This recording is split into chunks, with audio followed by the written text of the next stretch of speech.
Hey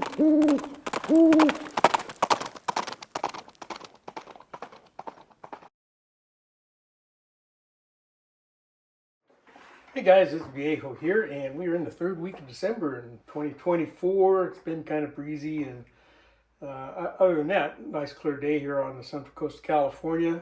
We've got warmer weather coming in. We've got a high pressure zone moving over us, and that's going to heat things up back up into the mid 70s, I think, by Thursday or so. Be tomorrow as you're watching this. Anyway, hey, this is part 2 of episode 7 of Wadcutter Wednesday.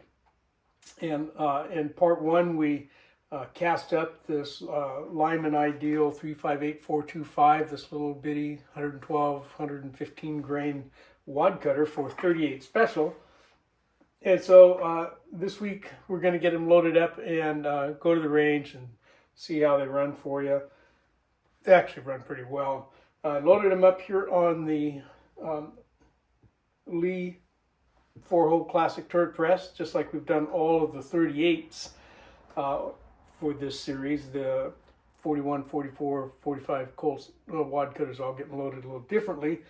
But one of the things I wanted to do was kind of load all of these 38 caliber wadcutters the same way with the same charge, knowing full well that they're going to perform differently, and some are going to do well, some are going to do not so well. But just to give you guys an idea of what these bullets look like and what would they do with 2.8 grains of bullseye underneath them.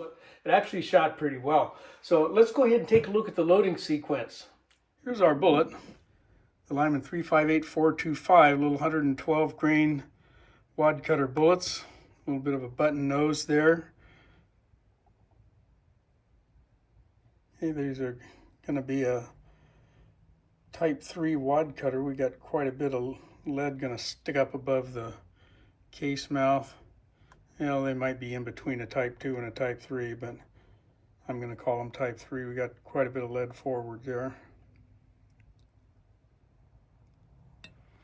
Okay, we're going to be using bullseye powder, 2.8 grains, just like all the rest of our 38 specials.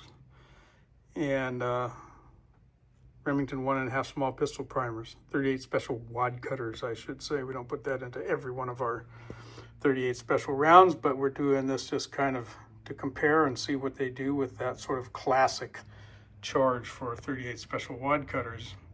And we will have gone through quite a few of these 38 special wadcutters before we're done, all different sizes and styles.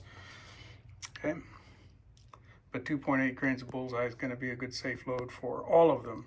Our brass down there is mixed range brass. It's been trimmed and to the same length, chamfered and deburred. It's all ready to go. So let's get some on there and give it a try.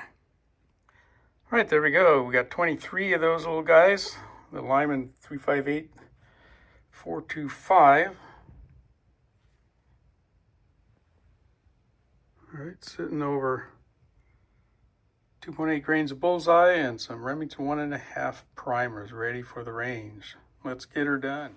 And for you folks that are watching on YouTube, I'm sorry, but you know that I can't show you any of the reloading sequences here on this platform. I've gotten in trouble for that, and I don't want to get that way again.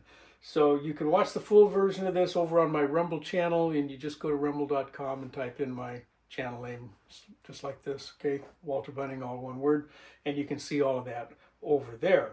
All right, so for you guys on YouTube, we'll jump right into the shooting sequence. We took him to the range and shot him out of this little gun. This is my Cimarron Pistolero, and it's a 38/357 in the SAA, Single Action Army style. It's not really a Single Action Army, right? It's not made by Colt. But it's a good shooter, and it's a fun one to go shoot at the range. It really is. It does a nice job. And it did reasonably well with these wadcutters. So let's go ahead and take a look at the range footage. I only put one cylinder full of, which would be 5 rounds in this guy. This one has no transfer bar in it, so I load them cowboy style, 5 rounds. Okay, leaving an empty hole over the firing pin hammer. So let's go to the range. You mean when? Oh, I didn't see those up there. Okay, thank you.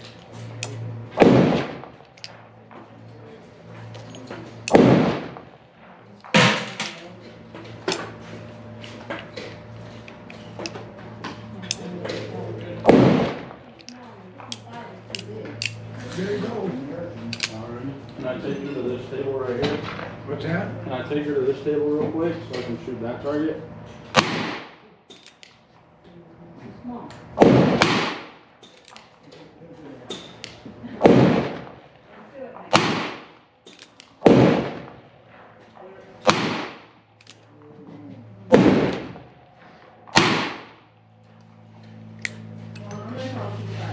And there we are with the 358-425.